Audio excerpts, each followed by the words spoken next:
You don't understand. I've been waiting for at least 15 years to eat this dish right here. It's so sexy right there. First off, look at that. Look at the interior of that. That is beautiful. Oh, man. I'm tapping out.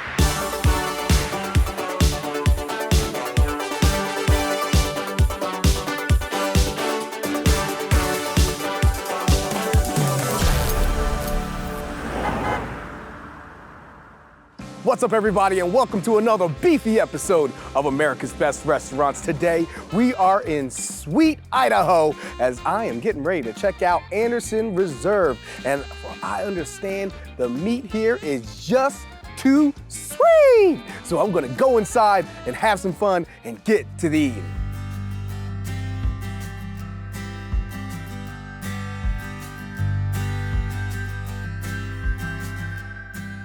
We are here in the kitchen with my guy, Caleb. Here I finally am getting a chance to eat a Beef Wellington. Like, what's going on here? How you prepare this thing, man? Us at Anderson Reserve, we do it a little bit different. We do it single serving style. Nice. And so we take a filet, sear it off real quick, season it nice, and then we take a mushroom duxelle, which is mushrooms, shallots, garlic, special blend of seasonings and herbs, and we throw that there into a blender, mix it into a nice pate, yes, practically. And then we take it and just caramelize it very slowly, get a lot of that earthy, rich mushroom flavor, and then add a little bit of cognac and a little bit of heavy cream just to, round out the flavors, give it a nice richness that you're not gonna find in just a regular mushroom, right?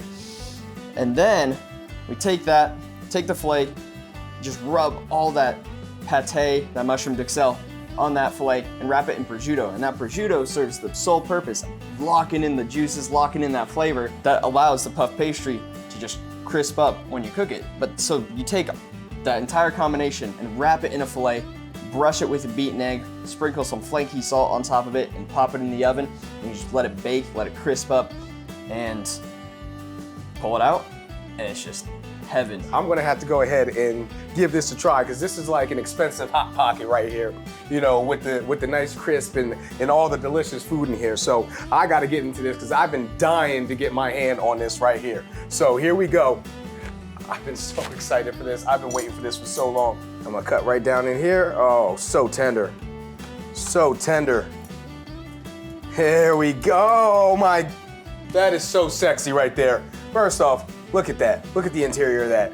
That is beautiful. Okay, I am so excited to eat this. You don't understand. I've been waiting for at least 15 years to eat this dish right here. Caleb, you are about to watch the moment of truth. You're about to watch history in the making right here, baby. Oh,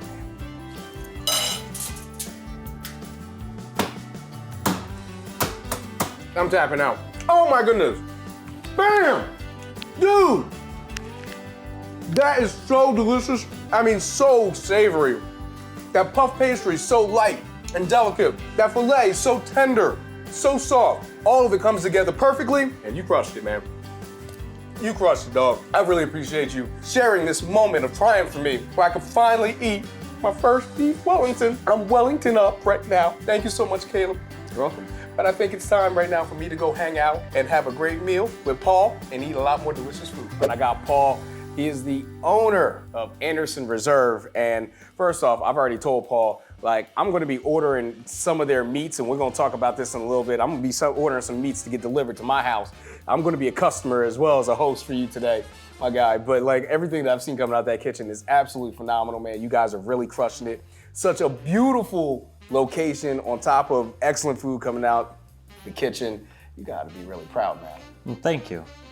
Absolutely, I am proud. I love to see it, man. It's been a journey to get to where we are today.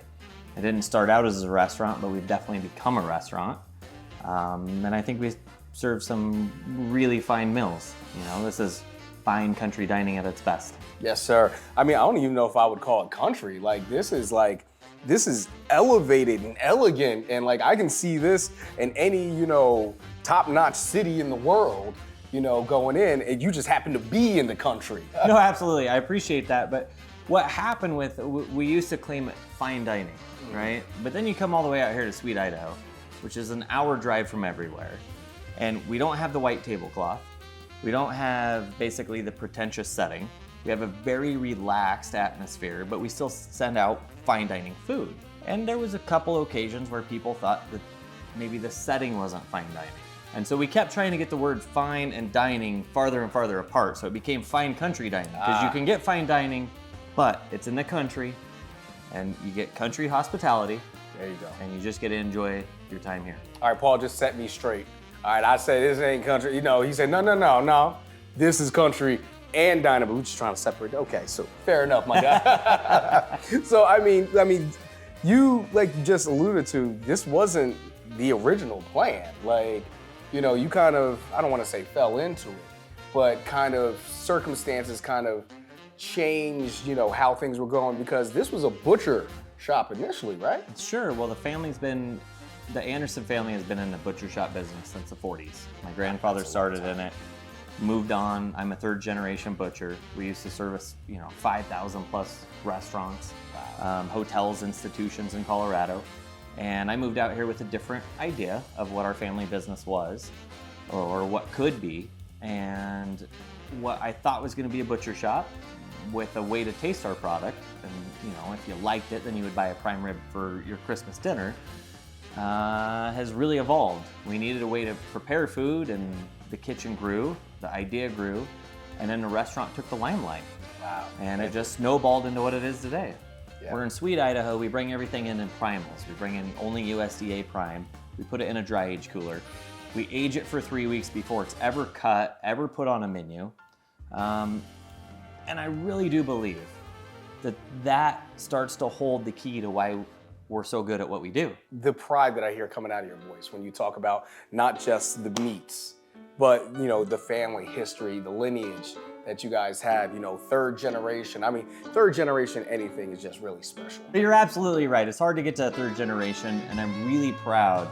And it means a lot to me to have my 2 little boys, a 4th generation, running around the kitchen, running around the restaurant, trying to help and taking, an interest in it. Also, the pride in your father when he talks about you in the restaurant, and your mother, and how happy she is to see the success of Anderson Reserve. Your dad still works cutting, doing butchering for you here, right? Grandma and Grandpa, as I call them now, because of the kids, right? But my mom and dad are the first here every day, and usually they will fight to be the last to leave. Wow. They put in a tremendous effort. It really is a love of labor for them. They're old school. You got to work, but it is a family business. Ultimately, we have all of our employees I would consider family. But it is a family business. I've got my wife, I've got my kids, I've got my mom and dad. I couldn't ask for anything more. To go from a butcher shop to a place that has a helipad with helicopters dropping off rich people to get something to eat, man. I mean, come on. Do we get any closer to the American dream than that? No. No. Now, real quick, I want to talk about where we're at right now. We're in this beautiful cigar lounge, Silo. They have so many different choices of cigars in here, but also great liquor selection. I got to give you guys a ton of credit for not only just expanding upon the butcher shop into a restaurant into a silo. Now you got a helipad. Then you guys are about to build some other stuff out there. You want to talk about that? Well, we got a lot of plans. Gonna do a little putt-putt golf course out behind the silos. We're putting in it'll be fun. Grab a cigar, grab a whiskey, go whack a ball around for a little while, go to dinner. We're gonna do the amphitheater so we can have a summer concert series out here. We've got a lot of plans left. It sounds like it's going to be a phenomenal thing. I mean, it's already a phenomenal place. All the people here have been awesome. We've had a great time here so far. Unfortunately, I think I'm done talking. Is it time? It's time! Yes, sir, I am starving. This food's been staring at me all day. First, what am I looking at right here? So you're looking at our short rib dish here. Right, so we take the rib, we turn a little bit different than most places would do a rib. It shouldn't be called the short rib, it should be called a long rib. Yeah. They spend about 8 hours in an oven. They get braised long before you get to see it, like this. It's got a red wine reduction, gnocchi, broccolini, bourbon glazed carrots. This is probably our most time-consuming dish in the purpose of the entire day. Oh, wow, that gnocchi is fire. Wow, that is some good gnocchi right there. What I really care about is this giant short rib. I'm gonna eat this like this the Flintstones out here. I'm going for it, baby. Go for it. All right, let's go. Oh my goodness. Oh man. That slaps hard. I got chew.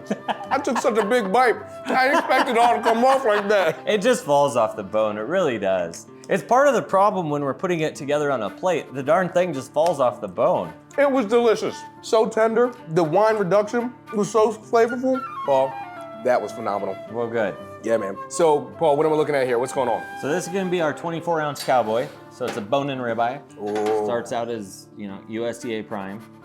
We age it for 3 weeks before we ever cut it, put it on a menu. We sear it on our grill first, then it goes in the oven. Oh, look at that pink. It's special, it really is. Because we start with good ingredients, it finishes as a good plate. Got a blue cheese fondue on top. This ain't fair, man. This ain't fair. Especially with that blue cheese cream sauce on top of it. Yeah. Seasoned perfectly. There's a beauty to the simplicity of it. Oh my right? goodness. There's salt, there's pepper, there's just simplicity. This was what I've been expecting to get when I came to Idaho. Great cut of meat, great flavor. Dry aged? Dry aged. Yep. What? I don't even want to work no more. Paul, dude, you know me how to make steak. Well, good. Well, thank you. Shout outs to chef, shout outs to you, shout outs to your entire restaurant. Well, I told you, it takes a team to make what we do happen. And I'm glad you appreciate it. Look at my eyes. Come here. Come here. I'm gonna say the realest thing I ever said to y'all. Get to Idaho, okay? I don't care if you got a reason to come out here or not, okay? This is your reason. This is your reason to come to Idaho.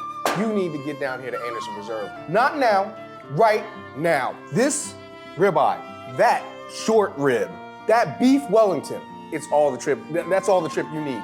This beautiful exterior that you guys have here with the mountains in the backdrop, the excellent restaurant, the quality of the liquor selections you guys have here. You have a cigar lounge, Paul. You have a cigar lounge, Paul. Thank you so much for having America's Best Restaurants here in sweet Idaho. Thank you so much. Well, thank you. Woo, baby, when I tell you everything here was absolutely tremendous, I mean quite literally everything from the ambiance to the scenery, to the decor, to the music, to the people, and to especially the food. First of all, I love hearing about a third generation restaurateur, and he is keeping it pushing with constant innovations, making this place awesome, but the food was on point. First off, that beef Wellington, I've waited over 15 years for, and it was everything that I ever hoped it would be. Then I got to try that short rib that really looked more like something out of the Flintstones. It was so tender, it just fell right off the bone, along with that delicious gnocchi that was on point. And then that ribeye, that dry-aged ribeye, oh my goodness, something to absolutely die for. Everything here at Anderson Reserve was 100% on point. And if you are ever in sweet Idaho, I absolutely suggest that you come down here to Anderson Reserve. I'm Theo Williams for America's Best Restaurants. Hope to see you.